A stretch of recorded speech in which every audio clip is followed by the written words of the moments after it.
Maman, je n'étais pas au village, mais selon ce que les oncles expliquent, c'est que l'un de mes oncles qui était l'organisateur du deuil, il devait se déplacer pour recevoir le chef et autres. Il a donc laissé les clés de la cambuse au petit docteur. Bon, c'est son surnom, celui qu'on a tué là, il s'appelle docteur.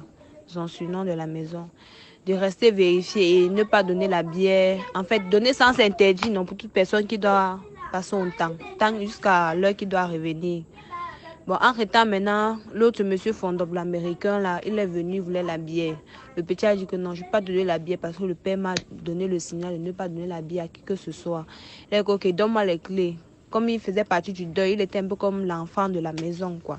Il insistait que donne-moi les clés. Le petit a dit que non, je ne vais pas te donner les clés. Si tu as besoin de quelque chose et que c'est urgent, appelle le père. Si le père valide, je vais te donner. Bon, en temps, je ne sais pas, il y a eu éclatement de voix. Ils se sont disputés jusqu'à bagarrer. L'Américain l'a croqué l'enfant. Bon, après, il a croqué comme ça. Les autres frères sont venus calmer.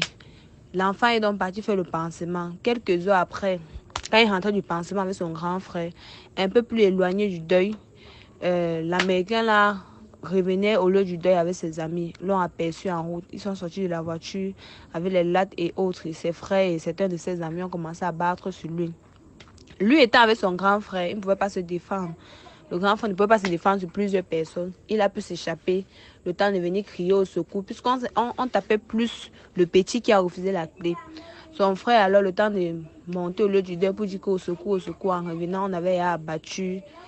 Il n'était plus vraiment conscient. On a porté amené à Bafoussam, ça n'a rien donné. En allant vers Fumbot pour faire le scanner et autres là, en faisant le scanner, on a vu que le sang avait inondé le cerveau. Bon, c'était vers 22 heures, vers 1 heure comme ça, 1 heure une heure, il a rendu l'âme. Voilà vraiment ce qui s'est passé. Selon les dits dans le grand groupe de famille, selon les interventions des gens qui étaient au village, c'est la nouvelle que j'ai eue. Donc, pour plus d'informations, je ne sais pas trop.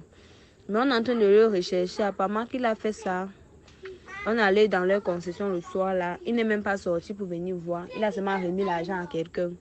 Et après, sûrement quand on a annoncé qu'un enfant a rendu l'âme, il s'est échappé. Puisque le matin, quand la gendarmerie est allée chez les Sony, la griffe là-bas dans leur concession, il n'y avait plus personne. Donc actuellement, on est en train de le rechercher dans les aéroports, un peu de partout. Puisqu'il n'est pas ni à Makepe chez Papa Jimmy, ni dans leur maison familiale en Gangue, ni au village. Donc actuellement, on ne connaît pas sa position exacte. Mais bon, la famille est en train de se mobiliser au niveau de la chefferie et des autorités aussi. C'est un peu de ça qu'il s'agit.